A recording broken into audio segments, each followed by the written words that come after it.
G'day everyone, John Donohoe here with This Week in Footy. Now, unfortunately my incompetent co-stars are not here. They will be here one of them will be here shortly. I'm obviously the only one who wants to get here on time and do the right thing by the show. But we'll kick it off and I'll do my best talking about some footy at the start of the show. If you want to get involved, 0427 767 767. What a round of footy last week was. Kicked off on Friday night though, and it wasn't all that happy for myself, to be honest. Collingwood got the jump on... St Kilda got the jump on Collingwood, and then Collingwood fought back pretty well in the end against the Saints, running out 21-14, 140 to 10-6, 66. Pretty poor effort there in the end by the Saints, but they could very well bounce back this weekend against Carlton tomorrow on Anzac Day. Carlton took on Essendon last week, 11-18-84, played 16-9, 105, and that was a cracking game. The Blues finding a little bit of form now coming into the middle of the season, but let's hope for the Saints fans out there that they don't find that form tomorrow, and the Saints can take good care of them over there in New Zealand. Adelaide took on Melbourne. They did it pretty easily, sitting on top of the ladder still, but Melbourne showed a little bit in this game. 12-8-80, played 7-13-85 at Adelaide Oval, in a very wet Adelaide Oval. Bernie Vince's tagging tactics, a lot of people weren't very happy with him, not least Adelaide coach Phil Walsh, who said, he might have ended up in a stretcher back in his day, which is a bizarre thing to say, but still... Nonetheless, I thought it was very good tactics. Sydney took on GWS, the Battle of the Bridge, 16-15, 111, played 12-18, 90. Good game. The GWS, they're coming. They're not far away from playing their best footy, and I think they might get the jump on the Gold Coast Suns this weekend. North Melbourne, Port Adelaide, game of the round. This was an absolute corker. 16-9, 105, 17-13. 113 to Port Adelaide, and they're getting back on track a little bit now, so moving along quite nicely. Got another tough task this week though against the Hawks over there at Adelaide Oval, obviously, but and the fact that Robbie Gray's out does not help their cause one bit. But if anyone else can beat the Hawks, it's definitely Port Adelaide. So stay tuned for that one. Hawthorn took on the Western Bulldogs, and 19-13, 127 was the score to 8-9-57. The Dogs were never really in it, and Jared Ruff had kicked 7 goals, and what a game he played, and he's an absolute superstar, old Ruff. Geelong got their first win on the board against the Gold Coast, 16-9, 105, 13-18, 96. Really good effort there. Unfortunately, the Cats lost Jimmy Bartell in this one.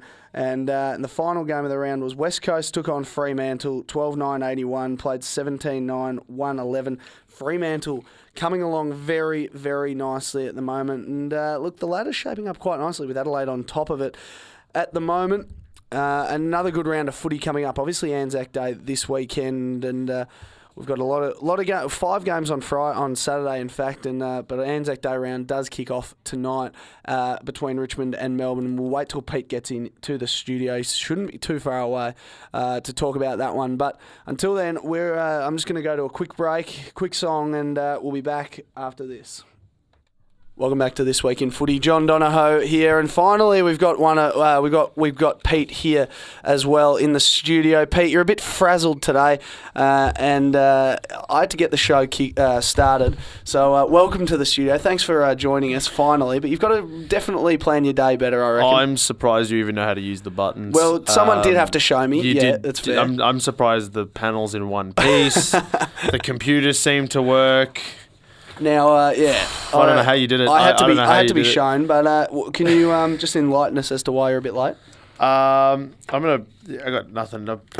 Train. I missed my train. That's it. That's all I got. If I can get the right train here from Brighton every week, I'm sure you can get the right train from bloody Camberwell. All right? So, nah, I don't think so. So this is your first warning and last warning.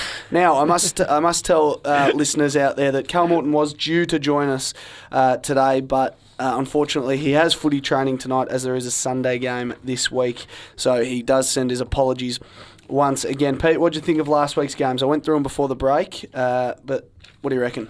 Oh, there were some pretty good games, especially I think we all know the North Melbourne Port Adelaide game was tight all the way. It was great to watch because I watched it all. It was amazing. The next game, obviously on the same night, was Brisbane Richmond, which I thoroughly enjoyed.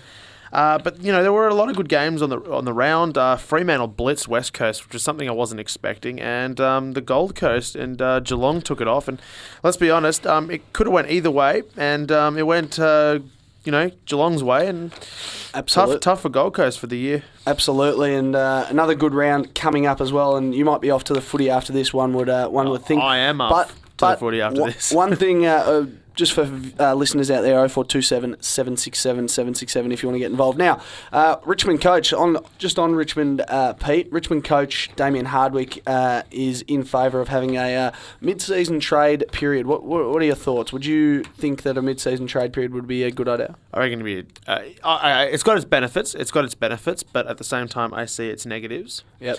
I see a lot of teams that are at the bottom of the ladder with veterans jumping ship and going to the team that's absolutely dominating, which would only weaken the sides at the bottom of the ladder. So no, I don't think it should be done, but I think a draft pick mid-season would be a great idea. I mean, imagine picking up. Let's just say I'm going to use an example. Clint Jones let's just say he plays fantastic for Sandringham, fantastic throughout the season. Mid-year, he's killing it there. The Hawks lose Luke Hodge, yep, and they need someone to replace him.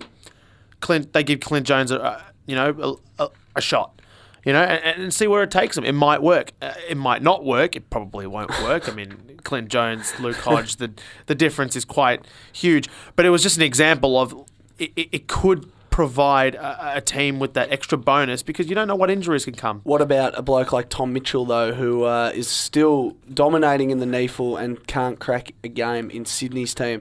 I reckon he deserves the right to probably move mid-season if he's not going to get a game.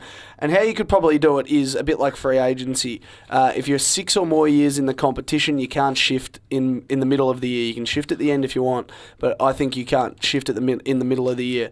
If you're below 6 years, 4 or 5 years in, I think you should be given the right to move across. Basically, you want free agency to happen midway through the year. Well, no, I don't want free agency. Well, that's pretty much what you're saying. But what I'm saying is that will then prevent the big name players, i.e. Hodge, Franklin, all those guys, to move mid-year.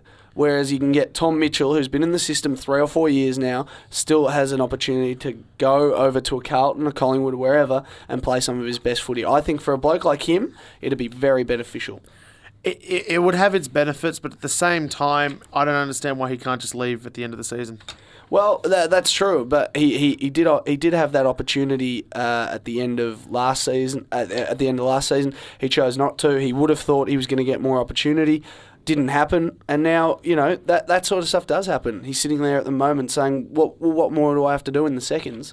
And he could be getting an opportunity in another club like Carlton who wanted him. So for a bloke like him, it could be very beneficial. It could be, but I think personally, it would be a mistake to make because all right, let's just say Tom Mitchell can't get a game first half of the season, and then Kennedy's down.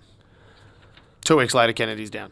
Kennedy's down just before finals. Yeah, but, What, you think Tom Mitchell's not going to be the man to come in? Absolutely he is, but still, that's a risk he would have to take. He would probably still get more game time at a team like Carlton. Yeah, but I think it's going to... Overall, it could work out like that. You're right. It could work out like that, or it could work out the opposite where, let's just say, Chris Judd last season, I'm going to go to Hawthorn, who are top of the ladder. Absolutely. It'll most likely... I reckon that it'll be exploited like that. Yeah, I agree. There will be people that probably try and exploit it, but I think it'd be something maybe worth trialling next year or the year after, see how it goes. And if people want to move, they can. We're going to take a break here on This Week in Footy. We'll be back with more.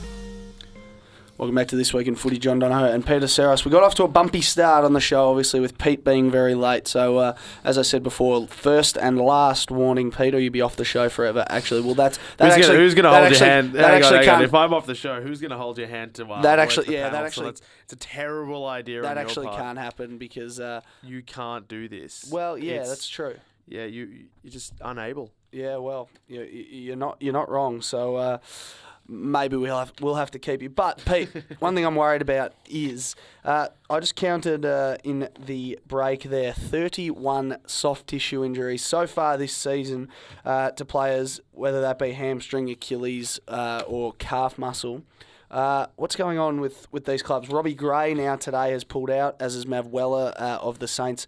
The Saints game, Robbie Gray's out of the Port game. Something's got to be done about this, I think, because there's too many blokes going down with soft tissue injuries. Well, what can you do? I mean, they're getting it's all about the injured. Conditioning, though. Yeah, what conditioning? There's not much you can do. I mean, I watched it from my own perspective. I saw, junior teams and not junior teams, local clubs doing the exact same thing. I heard of a few, EFL and VAFA teams that have just, in the first round they've already lost 6-7 players, and it's tough to see, but it's just the way the game is. By the way, 0427 767 767 is the number to text us in on. So, we want to hear your opinion as well. Text us in. That's 0427 767 767. Says he sustained the injury at training, which is where it often happens. And obviously, we saw Nick Rewald out with it last week, so he's not travelling to New Zealand either. So, but I mean, there's got to be some way of preventing these soft tissue injuries because it's either lightening the training load or making sure the stretches are done properly or eating the right food. So apparently stretches are wrong now. Are wrong. Okay, well there you go. I've noticed personally, if I don't stretch before training or a game, I will tear something. So it's interesting to say, but according to a lot of specialists, stretching's wrong. But you do see them do it still. Another thing is that I'm pretty sure they go through a hell of a load of conditioning. I'm sure that the fact that preventing injuries is one of their main concerns. I think they're doing the best they can. Well, you of all people should be very worried because if I go through this list here, Reece Conker hamstring, Deledio calf, Grimes hamstring, Knights hamstring. So they're keeping the Tigers players off the park as well as the St Kilda players. Farron Ray hamstring, Rewalt calf, Ross hamstring, and Mav Weller a calf as well. So I mean, it's taking a toll on our footy teams as well, Pete. Yeah, it's taking a toll on all the teams. But the thing is, there's not much you can do about it because they do their recovery, they do their post training. Yeah, it's earlier in the season. They could still be worn down from a really intense pre-season, and as the year goes on, those injuries will fade out and players will start getting back to that sort of form. And, their bodies will probably need time to recover from the pre-season. It could just be something like that. Absolutely. We'll move on from that now, but it's definitely an issue. What do you reckon, Pete? We spoke about Carlton last week. They've lost Judd this week. Are they any chance against... Well, we give them a chance against St Kilda always, but what do you reckon is going to happen? Well, that's the thing. St Kilda have shown that they can play this year. They've shown that they can play this year. Carlton are yet to show that. They haven't really shown that against really anyone for 4 quarters worth at least. Maybe a quarter here, a quarter there, even a half maybe. But at the same time, they haven't shown it for a full 4 quarters. And, losing Judd, who has been in pretty good form this year, that's a big loss. And it's not even just, the fact that he's been in good form. It's his leadership around the ground. It's his footy smarts. So it's actually quite a huge loss. Yes, they've still got players like Murphy and Walker and all of them, but no, I can't see them winning. I think that they're going to lose. Yeah, it'll be an interesting game tomorrow. I think I don't know if they're just not gelling really as a footy team, and it could be. Hopefully, as a St Kilda fan, hopefully it'll be a tough one for them tomorrow. Now, on that Anzac Day tomorrow, what are you looking forward to? Five games of footy on Anzac Day. Is it too many? Not that it's... I know, I get the fact that it's a Saturday, you have to have your 5 games on a Saturday, but could you load up on a Sunday, but or play Saturday night games? Well, traditionally the main match is the Collingwood-Essendon match. Yes. But at the same time, you got to load up those other games. maybe put 2 games on the Friday night. One for Foxtel, one for just one interstate, one in Melbourne. Yeah. And then maybe even put a couple more on Sunday. Make a Monday clash as well. I don't know, but at the same time, you can't just throw those games out. You could make it a bye round, but it's so early in the season, there's no real point in doing that. No such thing as bye rounds, mate. Well, there is a bye technically. But apart from Collingwood and Essendon, obviously. Yeah, but of course. But obviously Collingwood and Essendon get off the main. Everyone's taking a look at them during this week, especially. I love it. I love watching it. I'm not a Collingwood or an Essendon fan, but I love watching those games. I will be there tomorrow as well. Good. And good. it's going to be a great clash. I hate it when one team dominates, though. It very rarely happens. They're usually pretty tight. Yeah, Anzac Day traditionally is a tight contest. Obviously, going back, I was telling you the other day, I was sitting on my couch, I think it was on Wednesday night, and I was sitting there watching a 30-minute thriller on Foxtel, and it was the 09 version of Anzac Day when Zaharakis kicks his first goal in AFL footy, and probably the most important goal he's ever kicked, I would have thought, against Collingwood with 15 seconds left, off balance. And the one thing that resonates with me is Stephen Quartermain, Zaharakis, and you get goosebumps every time you see it. So they're always good games, these ones, and I think it'll be tomorrow will be no different. No, I agree. I think it's going to be a tight contest. Collingwood, they've shown some pretty good form earlier in the season. I think Essendon have shown better form, so I think Essendon will just get on top. But at the same time, you can't write Collingwood off. I think you mentioned it. Dane Swan usually has a day out in these games. At the same time, Joe Watson has a day out in these games. So you just got to take a look at. Let's just see, what pans out. We don't really know. You mentioned Zaharakis. I think he did it the year after as well against Collingwood too. So, not a Collingwood favourite, Zaharakis. No, and he was going in with a bit of a niggle. I think he's going in with a bit of a niggle tomorrow, but I don't think that'll stop him. And Collingwood will still be very, very worried. But Collingwood, on the other hand, they've been struggling. Obviously got back on track against St Kilda last week, but it's not that hard against St Kilda, I must say myself.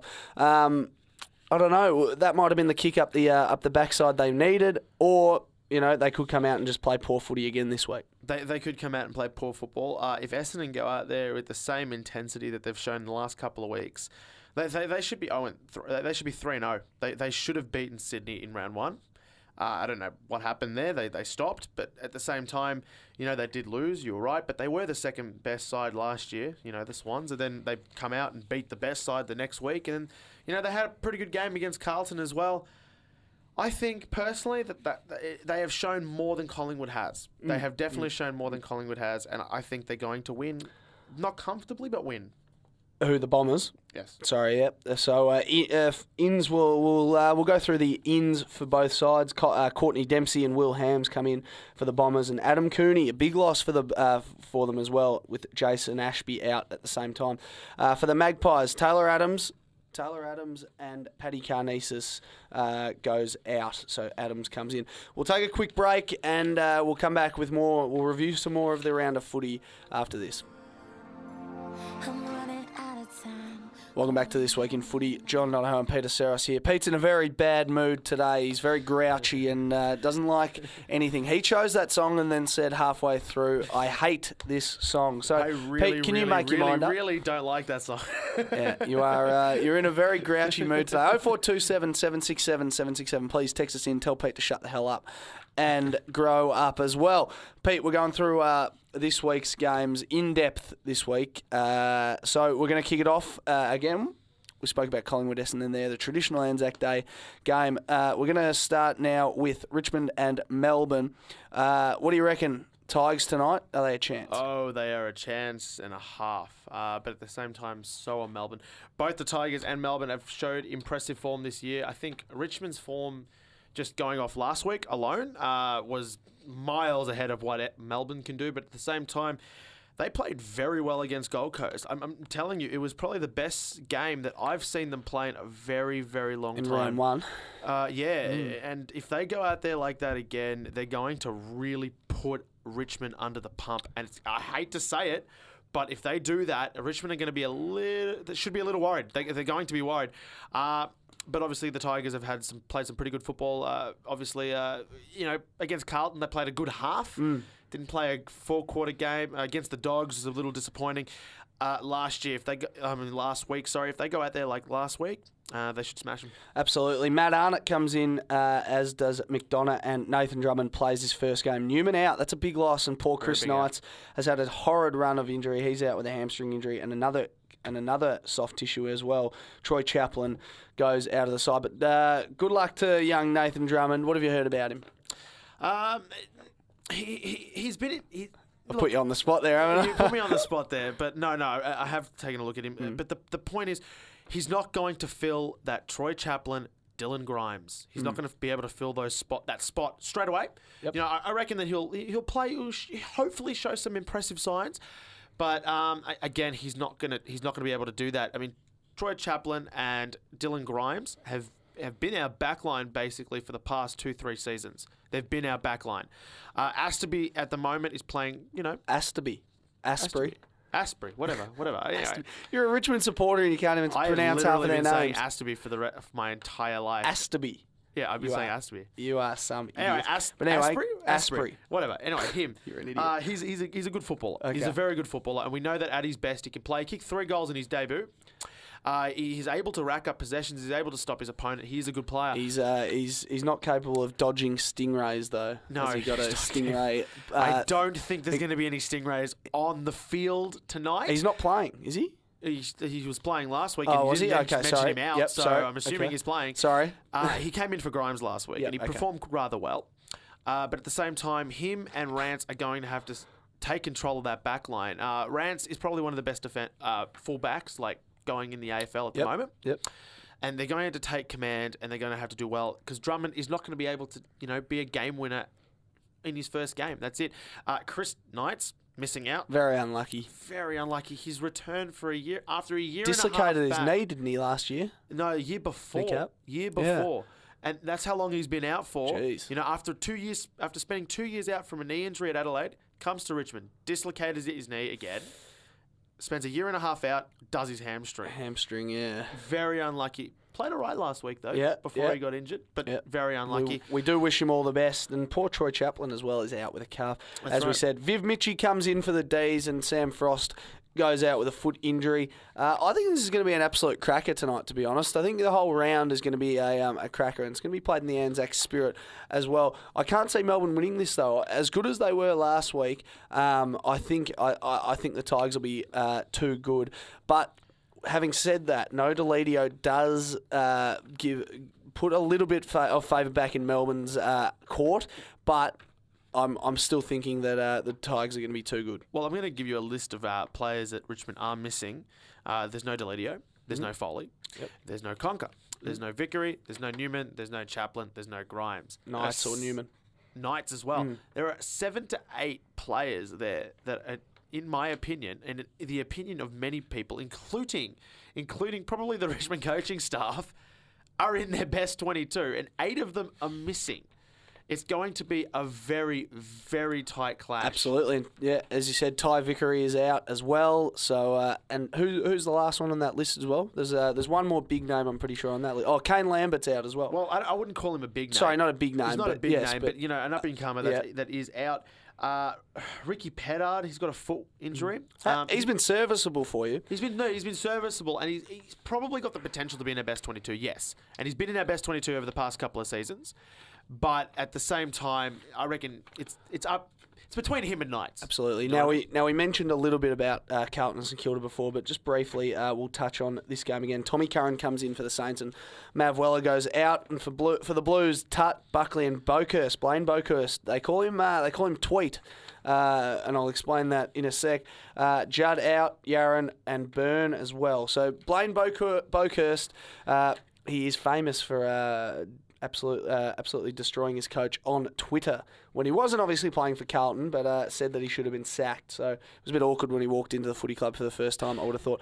Over in New Zealand there, I think they've just had a 6.3 magnitude earthquake, so that'll make for a fun game of footy. But I'm really liking how the Saints are going about it. Obviously no Rewalt, no Weller, no Montagna. No Ray. No Ray. No, there's a lot of players out. But I still think we are a chance. Armitage is in very good form. Jack Stephen. Geary's going to be captain this week. And I like the Saints' chances over there.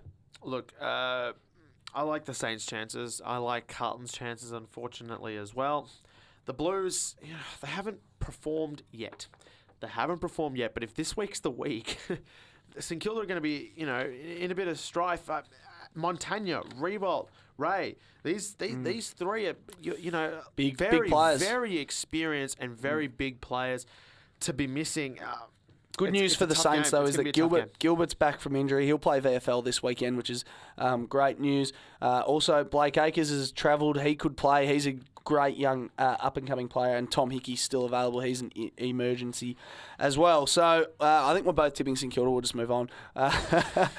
One more before we go to the break. GWS are playing Gold Coast. The battle of the expansion teams. This is going to be an absolute cracker, and you and I both agree that GWS are probably have got the upper hand here. For GWS, Jimmy Stewart comes in and Andrew Phillips goes out. Dixon and Sexton in, Gorringe and Day out for the Gold Coast. What do you reckon?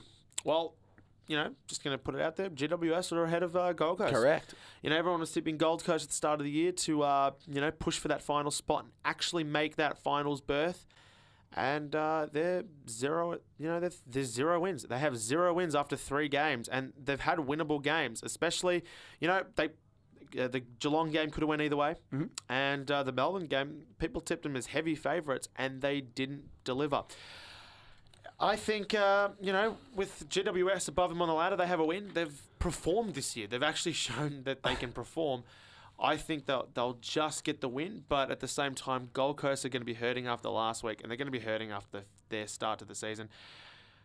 It's tough to pick. It's a tough round. It's always tough to pick in the first half of the year, but I think GWS are just going to get the win. I tend to agree with you. I think, although Gold Coast were pretty good last week against an undermanned Geelong, it is fair to say, but I still think GWS are going to get the job done here.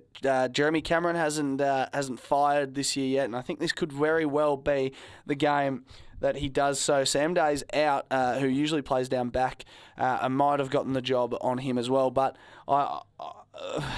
things are going to go from bad to worse for the Gold Coast here if they lose. If they win, well, it's not all panic stations yet, but they're going to need to get a move on. That is for sure. Both tipping GWS, so we'll be back after this short break with plenty more. Welcome back, everyone. You're listening to This Week in Footy. John Donahoe and Peter Seros.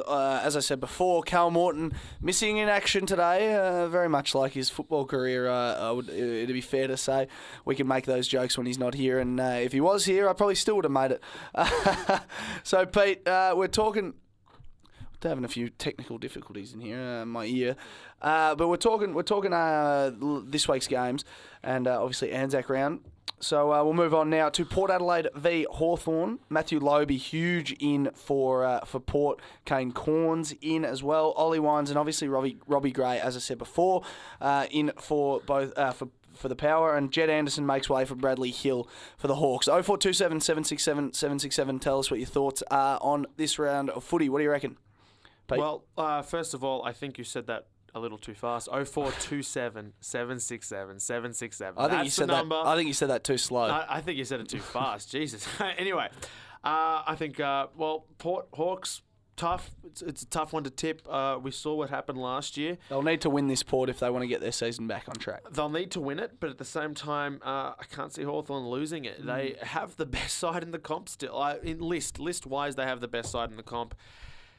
I think they'll just win. I don't know. This is the hardest game to tip of the entire round, I think, and it really could go either way. I mean, 50-50 at Adelaide Oval probably puts it in Port Adelaide's favour a bit more. So for that reason, I'm probably going to lean towards tipping Port over there. There's a query on Cyril Rioli, whether he gets up. Paul Puopolo's a bit sore, but I mean, as you said, they're the best side in the comp. They'll have adequate cover for those players. Yeah, you lose Puopolo, and then in comes someone like, who's a player that missed last week? Name a player. No, Jed Anderson will probably come back in for one of them if as an emergency. We can only take players from your emergencies list, and I think Hartung's one, and I think Jed Anderson's another one. So you can only take players from. You can take others, but you get fined. Yeah, you're getting a bit of strife. I've seen it before. So you're tipping Hawthorn, I'm tipping Port. I'm tipping All right, Hawthorn. there we go. Well, we'll see how that pans out for you on the weekend. Freo are taking on Sydney. This is another tough one to tip. Freo going into this game as favourites, actually, as well. Over at Subiaco Oval, or now Domain Oval, they call it. Tendai Mzungu comes in for Freo, and Nick Smith comes in for the Sydney Swans. This is going to be an absolute perler, but I think the Swannies are going to be too good. They're still hurting from last year's grand final loss. I'm going to agree with you. I think they are way too good for Fremantle, but at the same time, Fremantle are in the same calibre as them. They've had a great start to the year, and their veterans are playing quite well. Their young players are playing quite well. Those players in the middle, range sort of, age bracket are playing fantastic. But I think the Swans have a bit more drive, and I'm going to tip them. And again, those two games, the last two games that we've just spoken about, are going to be neck and neck. Absolutely. We'll rush through these Sunday games. Obviously, only squads at the moment. Brisbane take on the West Coast Eagles. Into the squad, Leuenberger. Rockcliffe is a big in after only 3 weeks or 2 weeks out with that broken rib. So big news for them. Obviously, if it was away, they might not have taken him. But Rockcliffe, Golby, Lester, and Robertson and Cutler, Maguire, Mays, and McGrath are out of the squad. And for the Eagles, Bennell, McGuinness and College are in, and there's a bit of a question mark over Jeremy McGovern whether he plays or not, but I think, I said this to you the other day as well, I think there might be an upset brewing here. I think the Lions might win over at the Gabba. They're hurting, they haven't had a great 3 weeks, but I think they'll get the job done here. Look, they haven't had a great 3 weeks, and Maguire's a big loss, but as you said, there are some really good ins coming in. Can't see them winning, though, unfortunately. I honestly think it's going to be a little tighter than, it's not going to be a thrashing. It's not going to be a thrashing, but if the Eagles go out the way they did in round 2 and Josh Kennedy gets on his game and all, like Chris Maston, Prittis, all of these players get on their game, they're going to win, and they're going to win quite comfortably. Yeah, I'm still not sold on West Coast, though, and I think Brisbane, they might expose them a little bit out there at the Gabba, but I've been proven wrong time and time again, as you very well know, Pete. And usually by me. Yeah, usually by you. So we'll wait and see. Geelong taking on North Melbourne. The Scott brothers are taking on each other once again. Rivers, Hawkins, Smets, Orland Smith, and Collar Jasny into the side. Bartel and Lonigan out. It'll be great to see if Tom Hawkins is able to pull through and play after the unfortunate passing of his mother last week, which is very sad news. And McMillan, McKenzie, and Dumont come in for North Melbourne. Point 12-17-89 to 13-12-90. Again, accuracy is the key here. North Ballarat had a thumping win against Collingwood, 11-14-80 to 6-9-45. Casey Scorpions, the next game, played off against Frankston, 13-21-99 to 5-9-39. Some really low-scoring games the last two games.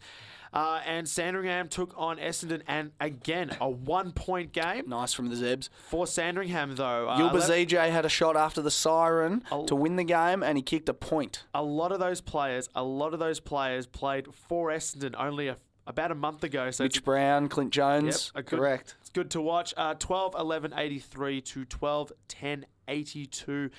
It was a point in it, and it was a point that won it. So absolute cracking round of VFL. Should we go through and quickly tip round 2? Yes, we should. Now, I don't think you're going to do better this week. I will. I'll probably get them all right this week. Werribee, North Ballarat.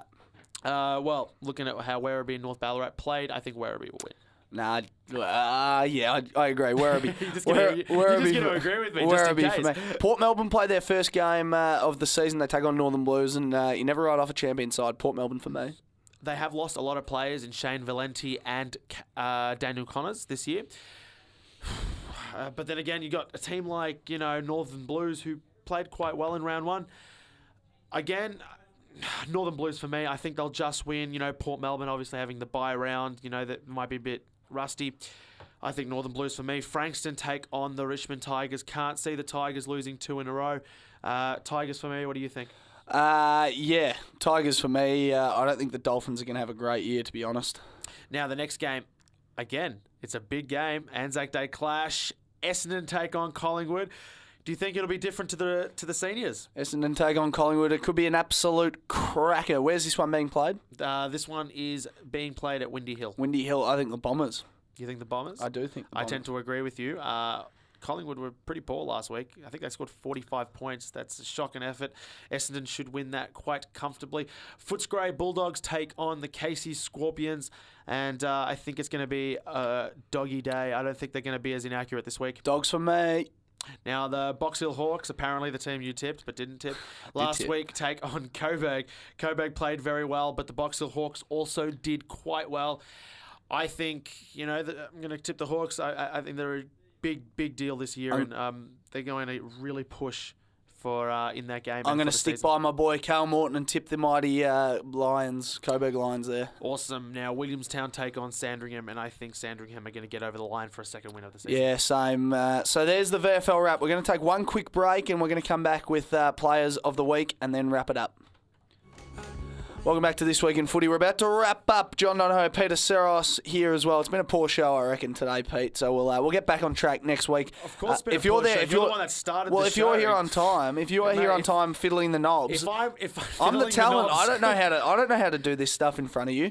Why would I do that? I just bring the bacon into this show. I'm the I would talent. not put you anywhere near bacon. Bacon is an amazing thing. Right. You are nowhere near. Well, move bacon. on. We are not a cuisine show, so we'll move on this Friday afternoon. Best and worst player of the round, probably our favourite segment on this show. I'll kick it off with, I'm going to stick to the same game here as well, with one of my own, Ahmed Saad. He's had a stinker over the last 3 weeks and not happy with his output. Surprised he's kept his spot, but if he doesn't perform well this week, tell you what, he won't be in the side much longer after his year out of footy. That's true. He didn't play fantastic. Look, he's got the talent to really, if he kicks it into gear, he can dominate games and be a game winner for you guys. But at the same time, yes, you're right. I think the gear off, has put him off a little bit. Your worst player of the round? My worst player of the round, Chris Yarran, only 10 disposals brain and fade. punched Paul Chapman in the face. Got 3 I know weeks. it's frustrating when you're not playing well, but probably shouldn't be punching Paul Chapman in the face. No, probably not. It wouldn't be probably wouldn't be a good idea. Now I've actually changed my mind. I'm going to go to a different game for my best player of the round. You better not pick my player. And there was Don't pick my player. I don't know who you've picked. And there's 2 I could have picked from in this game, or 3 even. I'm going to go with Hodgie. Hodgie, 44 disposals. He had 26 kicks, 18 handballs, 7 marks, and 2 goals. And he was just basically allowed to run free on the wing. Or on the half-back flank. Absolute ripping performance by him.